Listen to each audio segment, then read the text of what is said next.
I'll tell you what harm there is. That Simon is a boy who... He's a boy who... Well, what? He's a boy. That's enough, isn't it? Besides that, he's nothing but a lazy loafer. He'll never amount to anything. But, Daddy, Simon's only 20. Babs, do you realize that when I was 20, your mother was supporting me and a baby? I was supporting your mother? He's nothing but a lazy nothing. He is not.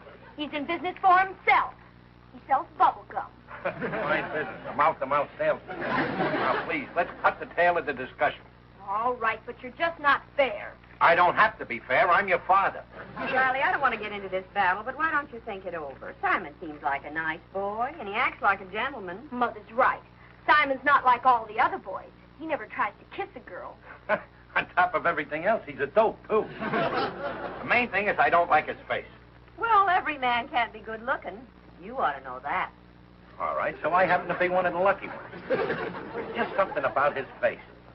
It reminds me of a mean boss I had once back in Brooklyn. Skinflint Griffin. That was his name. Griffin? You mean the fellow who used to run that candy factory? What's he got to do with all this? He hounded me every day I worked for him. 3 years I slaved for him in that candy factory. I was a chocolate milker. So what, Riley? Stop living in the past. Please, Peg, I can live any place I want. I'm an American citizen.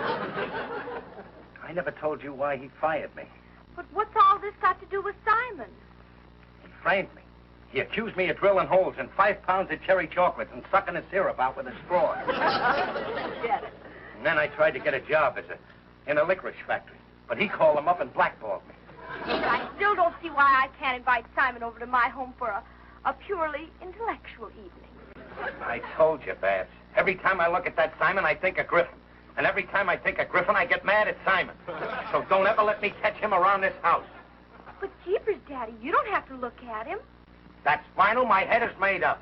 Babs, let's not talk about it anymore just now, huh? Oh, all right, Mother. Hey, you see what a little sensible talking can do? You all give your side of the argument, then you do what I want. That's democracy. Well, I gotta go to my union meeting, Peg. I might be home a little late. Good night, Dumpling. Good night, dear. Hello, Patsy. What are you doing out here so late? Oh, just getting some air. I was just going in. Come on, Daddy. What's the matter with you, Patsy? Why are you acting so funny? Funny? Me? Are you alone? Why do you ask that, Daddy? I don't know. Well, anyway, I'm glad you're not mad at me for me not letting you see that simple Simon. After all, I know best. Oh, Daddy, Simon's all right. I guess he is. I guess I'm just allergic to him. Whenever I look at him, I think of that mean boss I had back in Brooklyn. Then all of a sudden, my brain starts to get tight. Something snaps. There, you see, just talking about it, and it happened. Wait a minute. That wasn't my brain that snapped. That was bubble gum. Babs, are you chewing bubble gum? Come into the kitchen, Daddy. I'll make you a cup of coffee. Wait a minute. Wherever there's bubble gum, there's that blowhard Simon. Where is he, Babs? Where is he? Here I am, Mr. Riley, behind the couch. Well, as soon as my back is turned, you come sneaking in here. Come out from behind there, you couch slouch. Mr. Riley, if you'd only try to... Simon, get off of this porch. Yes, sir. I'm going. Goodbye, Babs. Please mail me my hat. Goodbye, Simon. And stay off. I don't want my daughter hanging around with any 20-year-olds. And don't come back here until you're younger. As for you, young lady, didn't I tell you not to have anything? Please don't speak to me ever again. Not ever.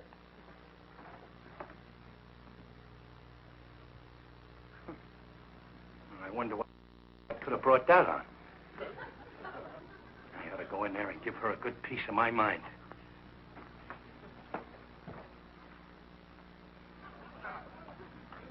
It's not natural for a girl that young to have such a grumpy nature.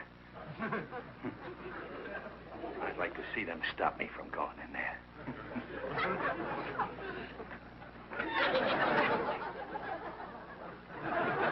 Just a good thing it's not cold out here tonight, that's all.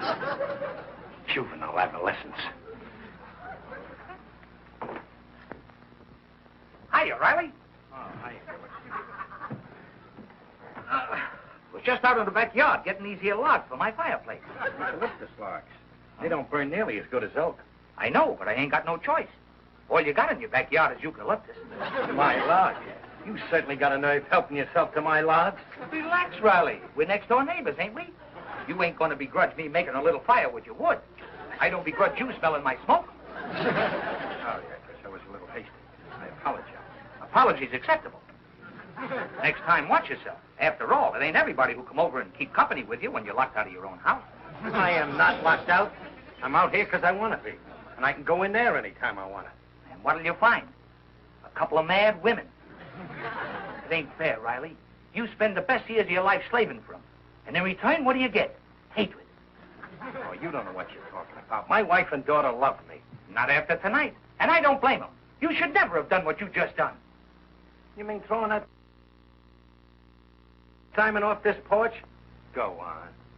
Besides, it's none of your business. I'm the type guy who don't butt in. So if you don't want my opinion, I won't give it. And in my opinion, you made a big mistake. I never make a mistake. And when I do, I'm the first one to admit it. What did I do this time? It's the old story, Riley. I can see the headlines already. Irate father drives daughter's boyfriend away. Lonely daughter leaves home. Father stricken with remorse. You're crazy. Babs would never leave home on account of a boyfriend. She loves her home. She wouldn't be the first. Poor homeless girl. Defenseless. Penniless. Drifting lower and lower. Until in the end, there's only one thing left for them. The river. You're nuts. There's no river in Los Angeles. So she'll take a bus to Mississippi. Oh, them poor love-sickening girls. They go down to the river to... They... Oh, Riley. I can't say it. Stop it, Gillis. I can't stand it. If only their fathers weren't so cruel to them. I knew a girl like that once. Alone. Desperate. Friendless. She got so she didn't even want to go on living. What happened? She married me. But not every girl can be so lucky. You got it all wrong, Gillis. I let Babs have boyfriends. It's just that Simon isn't good enough for my sweet Babs. Get smart, Riley. If you chase Simon away, that'll only drive the two of them closer together. Why don't you be diplomatic? You mean hit him? Why don't you do that? He wears glasses. He must have cut my hand or something. I mean, kill him off with kindness. If you throw Babs and Simon together all the time, she'll see too much of him, she'll get sick of him. Hey, that's a great idea, Gillis. That's it. That Babs is going to see nothing but Simon, Simon, Simon. When I'm finished, that Babs will be Simonized. Why should he dislike Simon so? Sometimes I think...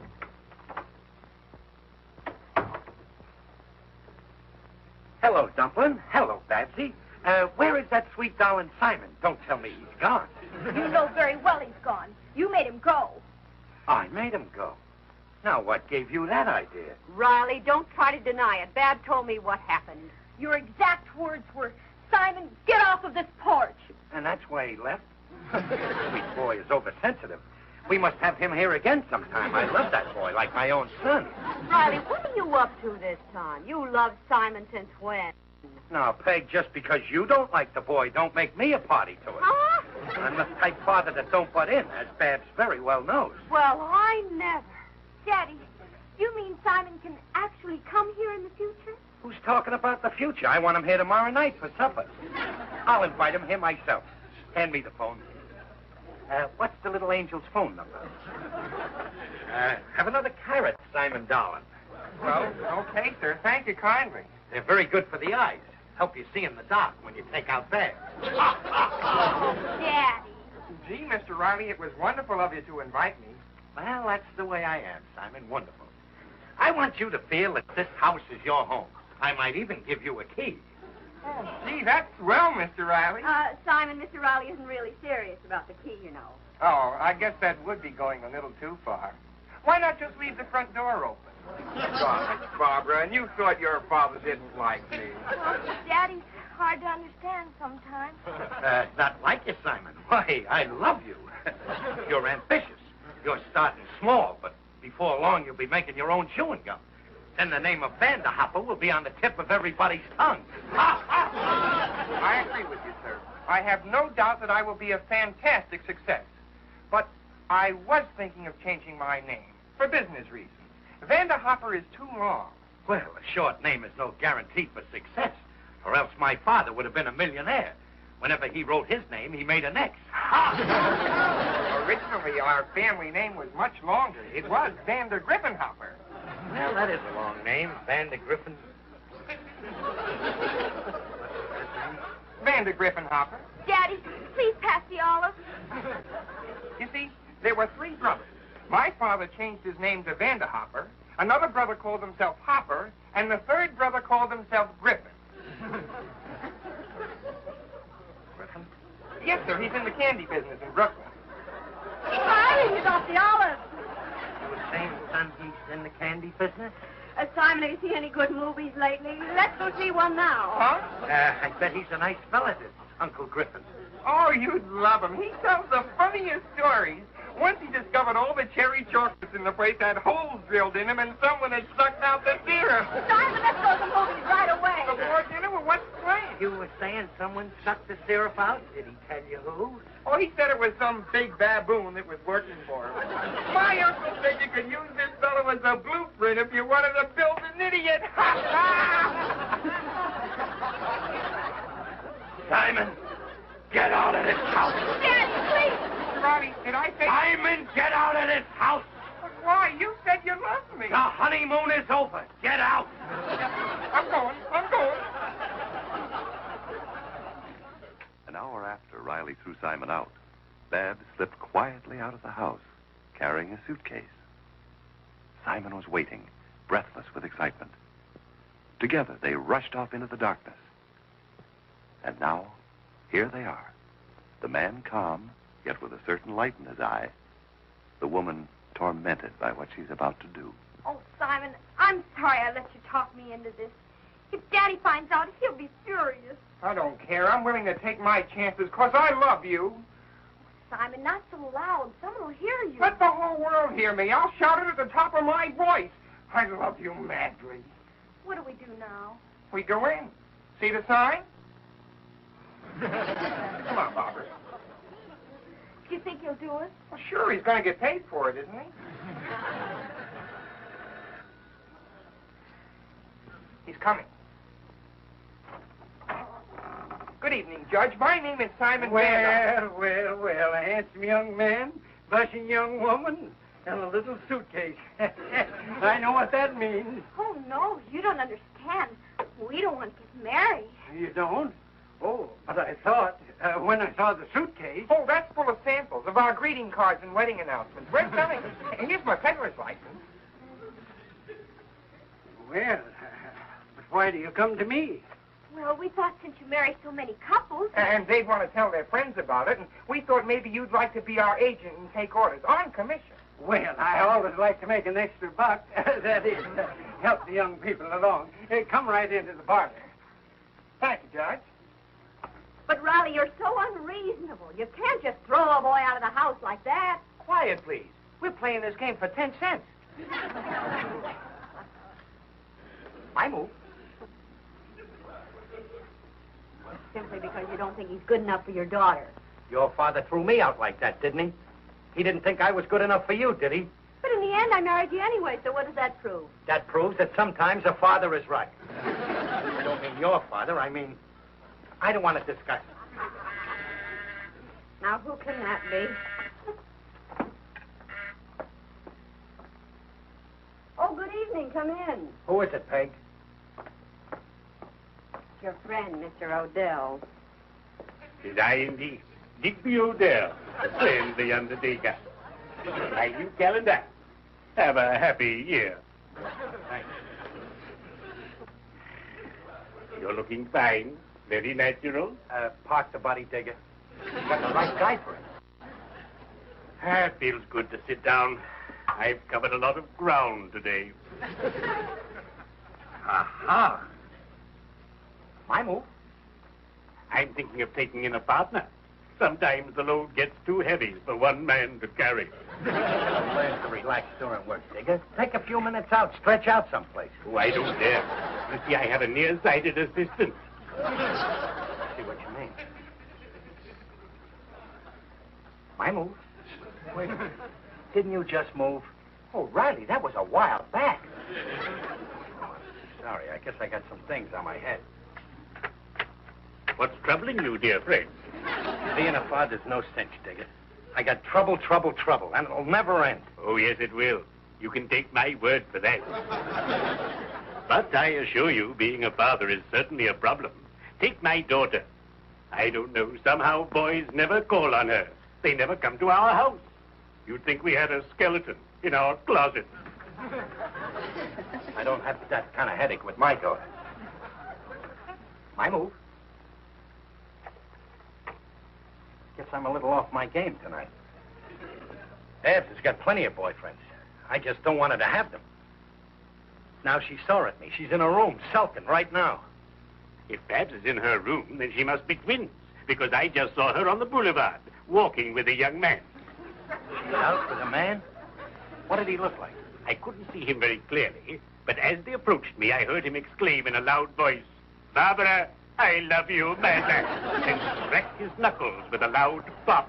That wasn't his knuckles, that was bubble gum. She's out with that Simon, and I forbade her to do it.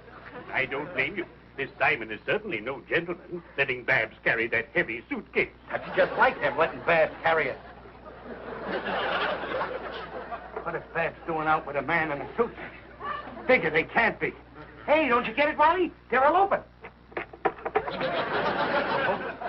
My little Babs, hello. That weasel Simon. Oh, I sympathize with you. The boy's a cad. He should have his ears boxed, to say the very least. I can't stand here doing nothing, Digger. I gotta do something about this. Hey, come here quick. Ronnie, what is it? What's the matter? What is it? Babs and hello, Dave Simon. What's he talking about? I warned you, Riley, but you wouldn't listen. When I get a hold of that Simon, I'll... Well, cheerio. I'd better be shoveling off. Listen, Riley, what's he talking about? Digger saw Babs in a suitcase. They were carrying Simon eloping. Babs eloping? Why, I don't believe it. Poor little Babs. I was trying to make her happy, and instead I made her get married. Well, we don't know that she's married, dear. Now, let's go look in her room. Hey, Riley, guess what? I went through Babs' room. She ain't there. She's gone. And the suitcase ain't there either. Oh, my heavens. Did she leave a note? No, but I found this. Let me see that. Peg, listen to this. To my bride-to-be. Today, my love, you'll be my wife and live within my heart. Together we will go through life, never more to part. 25 cents. I know it. They're getting married. This proves it. Babs married? No, I'm just not going to believe it. Poor little Babs. Poor little Babs. There's one of her little bobby pins. And the thing said this morning, a little head was in it. Now it's empty. Listen, Riley, if Babs did do this, you drove her to it. You're to blame. Peg, I was only trying to protect her. I warned you, Riley, and you wouldn't listen. You know, it's just normal for a girl to have a few boyfriends. It's human nature. That's what I was trying to protect her from, Peg. Human nature. I'm a failure as a father. I'll get it. That's probably them calling from Niagara Falls. If that Simon tries to reverse the charges, I'll... Hello? Is Simon Vanderhopper there? No, but I wish he was. Well, the girl that was with him left this phone number. Who is this? Mr. Perrin. Who? Tell him Mr. Perrin, the Justice of the Peace. The Justice of the Peace? Yes, they left their license here. They left their license. They'll need it. Tell them to pick it up. Goodbye. Hello? That was the Justice of the Peace. They left their marriage license there. Riley, our little girl getting married. Congratulations. See all your troubles belittled. Congratulations, nothing. I'm tearing that license up. I'm taking that Simon out and having him a nose. No, let's be calm about this. We'll talk to them first. And we'll talk to Simon's parents. Shh. I hear someone coming up to walk. Maybe it's them. Oh, I hope so. Quiet now, Peg. Just let me handle this Simon. I will absolutely tear his head off. Riley, I said you didn't hit him now. You promised me. Now, wait a minute, Peg. Just let me give him one little punch in the nose. After all, he's my son-in-law. No, it's better if we discuss this thing quietly. And, Mr. Gillis, you better go. Yeah, I'll listen from my house, huh? Quiet, Peg.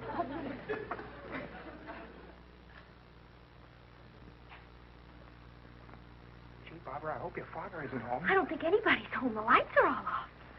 Where's the light? Oh. Daddy! Good night, Babs. Wait a minute, Simon. Riley, please. Wait a minute, son. Sit down. Yes, sir. Well?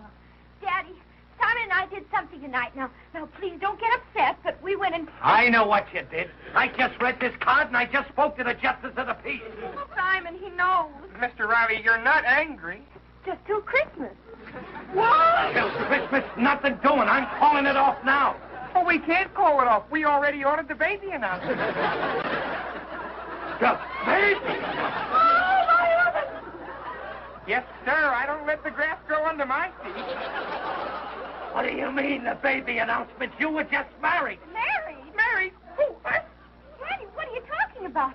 We're just selling greeting cards and wedding and birth announcements. But the Justice of the Peace and the license and all that. That's just a peddler's license. The Justice of the Peace is one of our agents. Oh, Riley. And we thought... Gee, I wish Barbara would marry me. I love her. Matt. Wait a minute. Let me get this straight. Ed, do you mean that you didn't get married to this thing? Of course not, Daddy. I'm still single. What a revolting development this is.